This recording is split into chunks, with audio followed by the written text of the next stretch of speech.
We have with us Mr. Vinod Kaul, General Manager, South Asia, Gilat Satellite Networks India Private Limited. Good evening, sir. Good evening.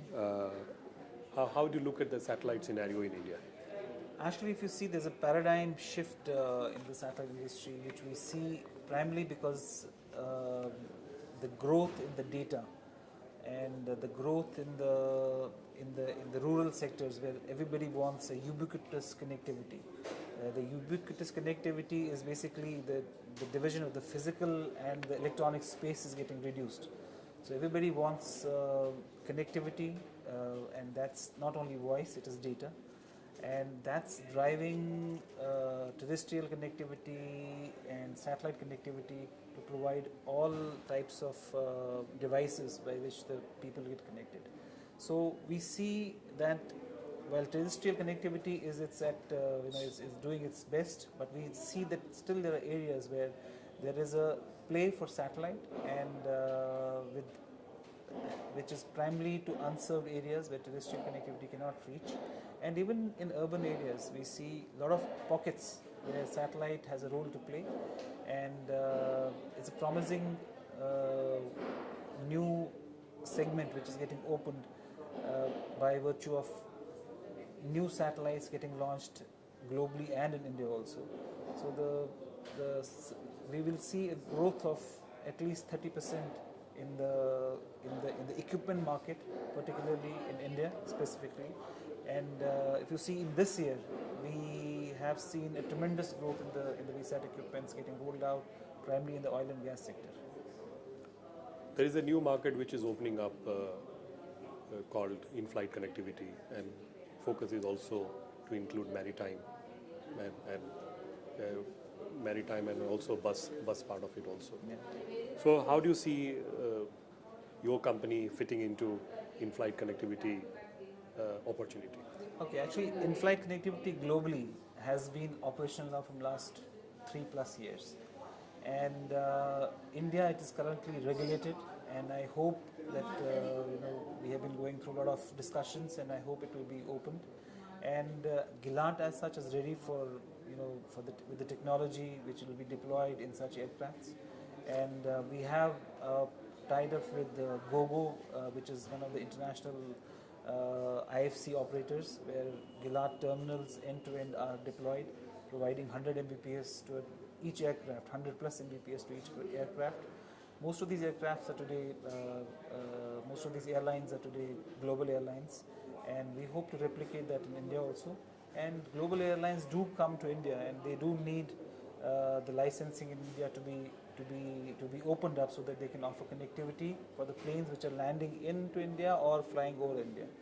So Gilat has the technology to equip Indian airlines which would like to have connectivity, and we are closely working with various operators in India and international operators to offer such connectivities. With respect to ISRO, you have a tie-up for GSAT 11 ground station. When do you see GSAT 11 being launched by ISRO, and what would be your role as a equipment supplier? Okay. If you see, we're talking of a high throughput satellite, which is a new, not a new thing, but yes, it is happening globally from last 3 years, and we see that happening in India also. ISRO will by end of 2019 have around 100 Gbps capability on high throughput satellites. In that series, one of them satellite is GSAT 11, which is getting launched in December 2018, and Gilat will be supplying the ground station equipment for that, the ground hub baseband NMS at 4 locations in India. The whole setup will be ready by around April 2019. Currently the systems are under deployment, the installation progress is happening, and we see next 4 months India will have its own HTS available, and we see a new potential verticals will get opened up by this, and focus will be primarily on rural areas. That's what GSAT 11 is focusing on, and I hope it will be a paradigm shift in how HTS can deliver broadband capabilities at much lower prices to the consumers in India.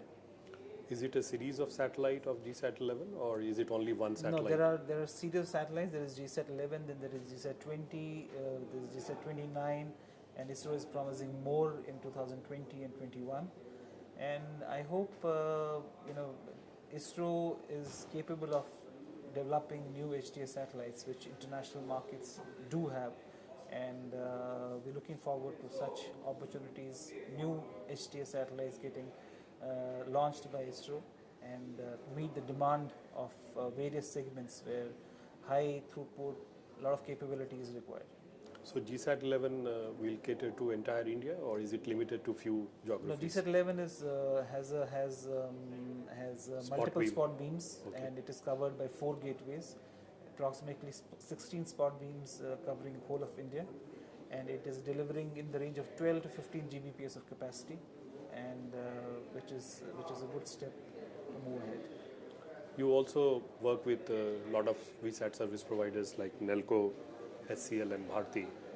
How has been the run rate from them for financial year or calendar year 2018? It has been a very interesting journey for enterprise and markets in India.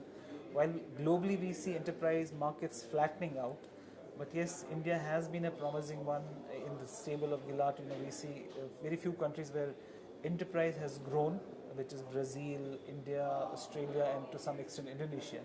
But India has, I think, outperformed this year. We've seen tremendous growth in oil and gas and banking segments. And this year there has been oil and gas segment where all the oil and gas companies, IOCL, BPCL, HPCL, have connected almost 90% of their gas stations using VSAT as a technology. And this is a huge number, around 70,000 plus terminals will get deployed and are getting deployed in this year, and we'll see a lot of deployments happening next year also in this segment. How do you see the satellite market in 2019, and what are the visible trends Primarily, for if you see 2019? primarily the trends in 2019, we'll see the oil and gas and the enterprise market. We see banking still a growth segment. We will see new segments coming up primarily because of this lot of HTS capacity when it starts in April 2019. It will unlock new markets, and we see consumer could be one, Wi-Fi to the villages. There is a lot of plans in the USO fund getting deployed to meet the rural demand of connectivity. We see a lot of stuff happening. We also see under this BharatNet program, which has a huge capacity number of requirements, is around few lakh of villages, and still the supply and demand is there's a huge gap, and we see satellite playing a big role in this segment. And in summary, I think we'll have a segments like oil and gas, enterprise, the government-driven programs, community service centers, and then the new segment which we're talking about, hopefully the licenses will be done, will be the IFC, the marine mobility market, which is on air, on land, and on the marine side. These are the few segments where we see a lot of growth happening in 19. It's a promising market, and we'll see growth in next 3 years. We see India as a promising market in the SATCOM industry. So double-digit growth for satellite industry in 2019? Definitely. 18 was double-digit growth. It was we see similar growths in 19 also. Any numbers to it? No, I don't have numbers right now on the 19, Okay. but we still are working on the numbers on 18, which have been huge, and we'll have a decent double-digit growth in 19 also. How has Gilat performed in 2018? 18, if you see, India perspective, if you ask me, it has been a fantastic year.